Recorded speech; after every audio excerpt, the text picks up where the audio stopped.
Yuhu Pips, selamat datang di YouTube channel gue. Salam kenal buat kalian yang baru aja mampir. Kali ini gue bakal hinggap di Amerika Serikat buat bawain Mystery Story episode kelima mengenai kisah penghilangan nyawa Lululemon. Oke, ini kisah yang plot twist ya Pips ya. Gak usah kebanyakan hayu-hayu lagi, sekarang kita langsung masuk aja ke kasusnya.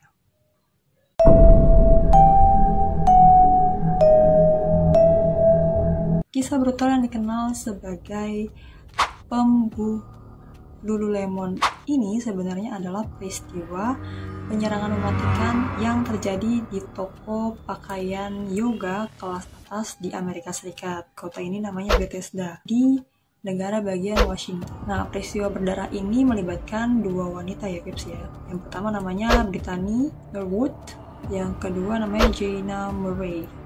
Kedua wanita ini merupakan karyawan di toko tersebut. Lalu bagaimana kisah brutal ini dimulai? Oke, kita masuk aja.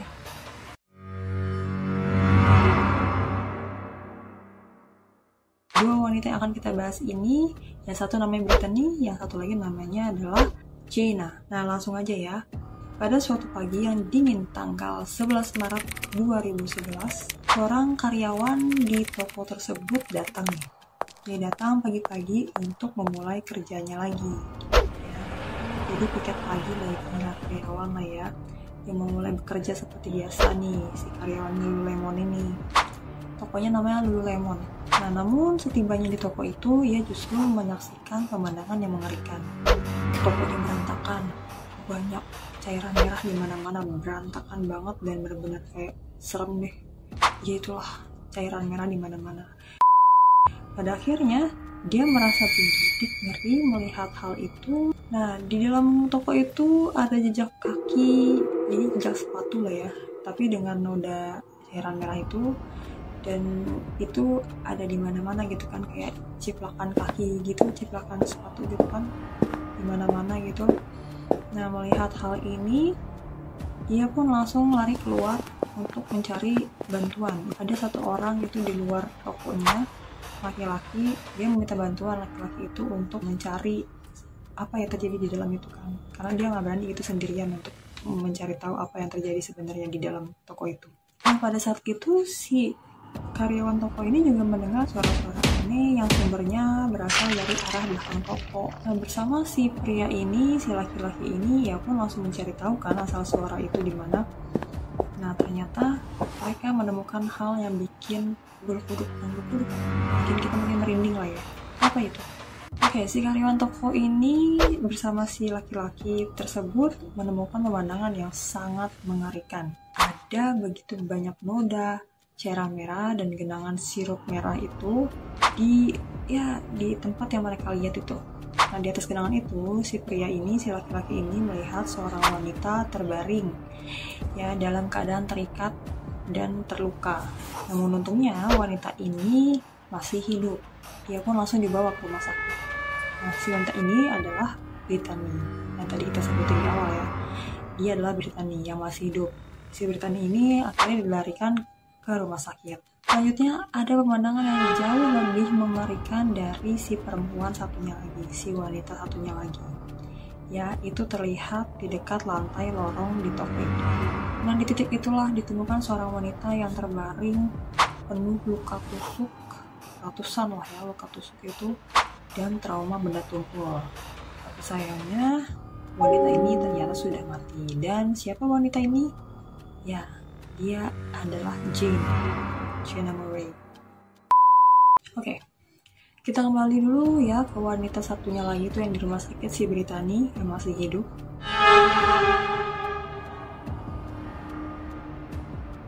Saat dirawat sambil menangis, si Brittany ini memberikan kesaksian atau dia menceritakan peristiwa yang ia alami bersama Jaina. Ia mengatakan pada malam sebelumnya ada dua pria bertopeng yang membuntuti dirinya dan Jaina saat mereka hendak kembali masuk ke toko untuk mengambil sesuatu yang tertinggal setelah jam kerja di toko itu selesai.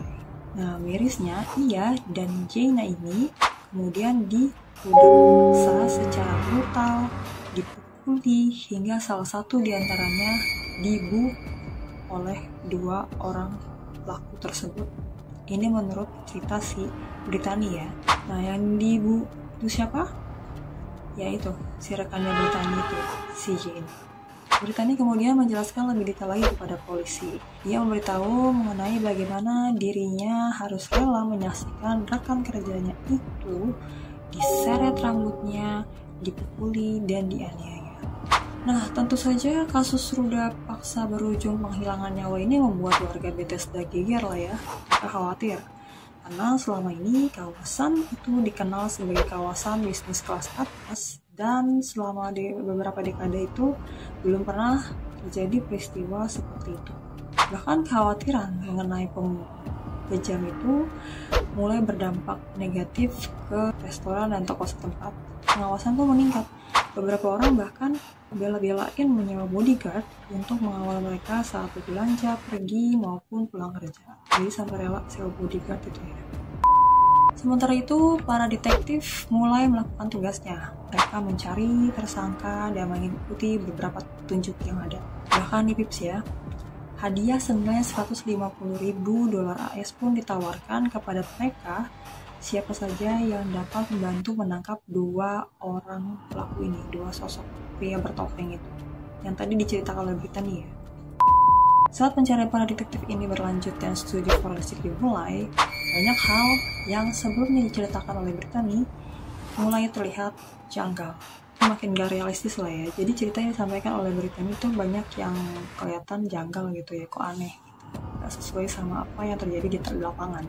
Masyarakat pun pada akhirnya terkejut saat perkembangan dalam penyelidikan kasus itu justru berubah drastis. Kenapa?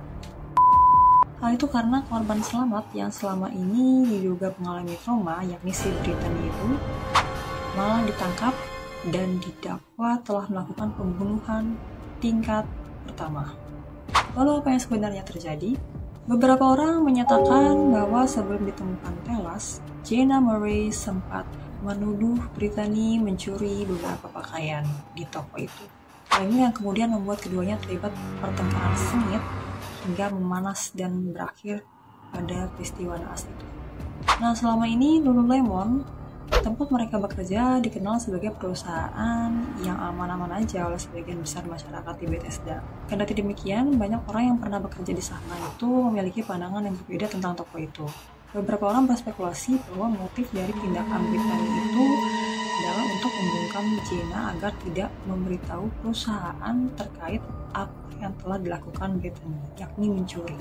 Spekulasi yang berkembang juga melihat si Brittany ini menilai budaya dari perusahaan itu terlalu represif atau bersifat menekan. Ia pun takut dipecat jika aksi nyolongnya itu diketahui si bos.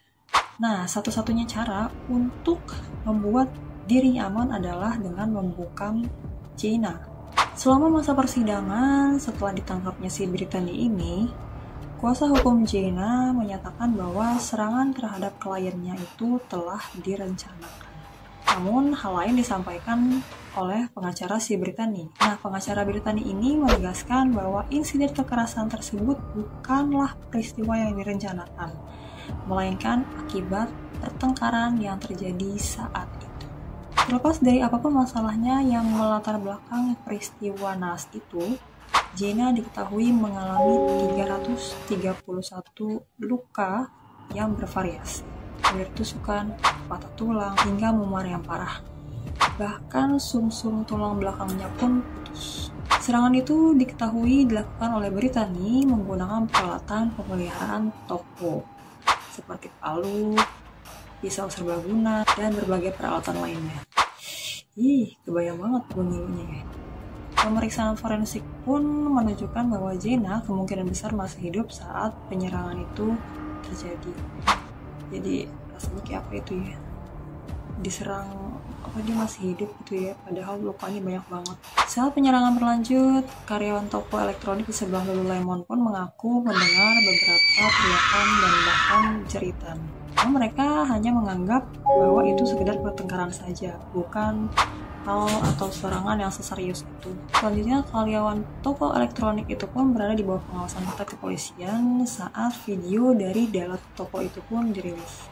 Video tersebut menunjukkan bahwa para karyawan ini berdiri di dekat dinding yang paling dekat dengan toko Lululemon. Mereka juga mendengarkan suara-suara yang muncul dari arah toko tersebut.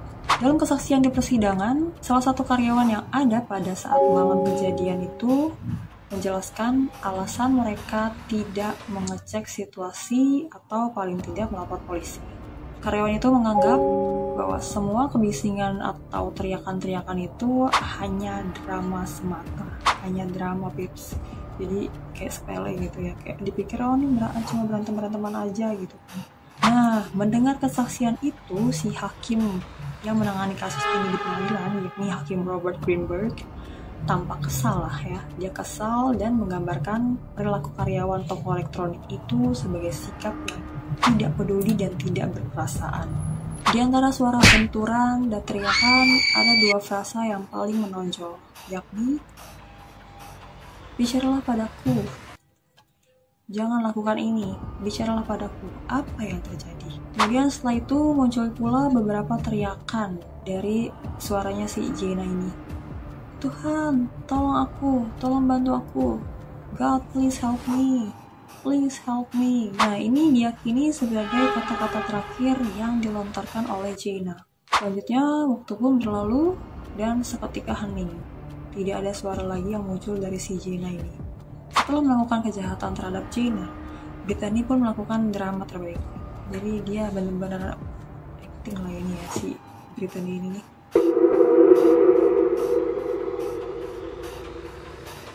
Dia menciptakan alibi itulah ya.